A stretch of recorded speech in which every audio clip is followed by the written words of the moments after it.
Field marshal ہیں جناب general Asim Munir صاحب، آرمی چیف بھی ہیں، چیف آف ڈیفنس بھی ہیں، تو اب بہت سے آپ کے وزراء بھی، میڈیا پرسن بھی، بین الاقوامی ادارے بھی اب اس بات کو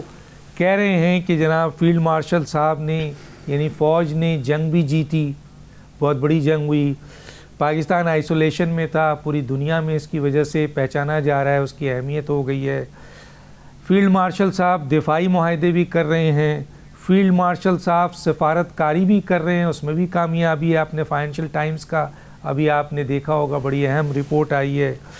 فیلڈ مارشل صاحب انتظامی معاملات میں بھی آ رہے ہیں اور انہوں نے بزنس کمیونٹی سے بھی ملاقات کی، علماء سے بھی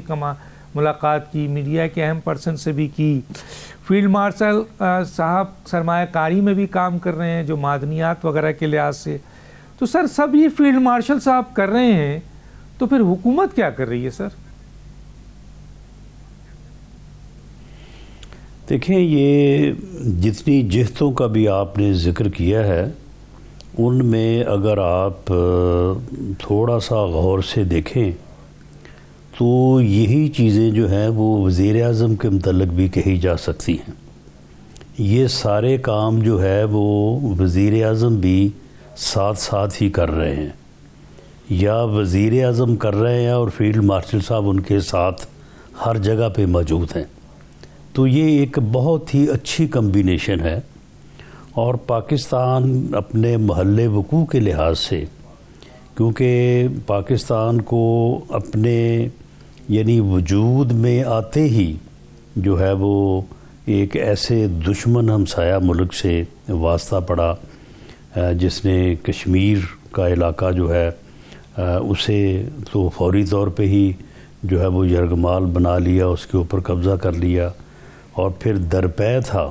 کہ وہ پاکستان کے وجود کو ختم کرے۔ تو لہٰذا پھر ہمیں جو ہے وہ کوئی 20 سال بعد جو ہے وہ ہمیں جو ہے وہ دوبارہ ایک جنگ لڑنی پڑی، اور اس طرح سے پھر افغانستان کا ایشو جو ہے وہ ساتھ وہ پیدا ہو گیا۔ دہشت گردی کی جنگ پچھلے تقریباً 40 سال سے ہم لڑ رہے ہیں۔ تو اس صورتحال میں ہماری جو مسلح افواج ہیں ان کا ایک رول ملک کی حفاظت، ملک کے دفاع کے حساب سے بھی بنتا ہے، اور دوسرا جو ہے وہ بدقسمتی کے جو ہے وہ یعنی فوج کا ادارہ جو ہے، ہمارے ایک دو جو سربراہ گزرے ہیں فوج کے، انہوں نے براہ راست مداخلت کرتے ہوئے جو ہے وہ خود حکومت میں بھی آئے، اور پریزیڈنٹ رہے 10 سال، ایک صاحب رہے، پھر اس کے بعد دوسرے صاحب آئے تو 11 سال وہ رہے، اس کے بعد پھر تیسرے صاحب آئے تو وہ پھر کوئی 9 سال رہے۔ تو ان حالات میں پاکستان کی جو موجودہ صورتحال ہے اس میں سیاسی اور عسکری قیادت جو ہے، اگر وہ مل کے نہ چلیں تو شاید ہمارے معاملات جو ہے وہ بأحسن طریقے سے آگے نہیں بڑھ سکتے۔ تو اگر اس وقت ہماری سیاسی اور عسکری قیادت جو ہے ملک کی بہتری کے لیے، قوم کی بہتری کے لیے اگر مل کے کام کر رہے ہیں، تو اس میں اس چیز کو حساب میں لانا کہ جی اس جگہ پہ کون آگے ہے، دوسری جگہ پہ کون پیچھے ہے، تو میرا خیال ہے کہ یہ کوئی درست طریقہ نہیں ہے۔ مل کے جو ہے وہ دونوں قائدین جو ہیں، عسکری قیادت بھی اور سیاسی قیادت بھی، اگر ملک کو اس مشکل سے نکالنے میں کامیاب ہو جائیں